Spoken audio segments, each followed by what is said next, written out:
Presiden Prabowo Subianto telah tiba di Cina pada Jumat 8 November 2024 malam. Kedatangannya langsung disambut oleh warga negara Indonesia di sana dan kepala negara pun bersuap foto dengan mereka. Beginilah detik-detik Presiden Prabowo saat tiba di Beijing Capital International Airport.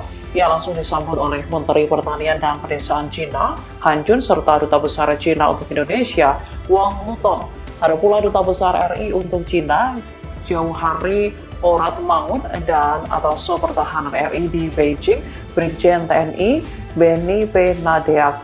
Ia langsung ke hotel tempatnya bermalam dengan pengawalan ketat. Sesampainya di hotel, kepala negara telah disambut sejumlah WNI.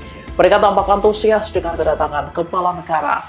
Presiden Prabowo pun tampak melayani satu persatu permintaan foto dari. Download Tribun X sekarang, menghadirkan lokal menjadi Indonesia.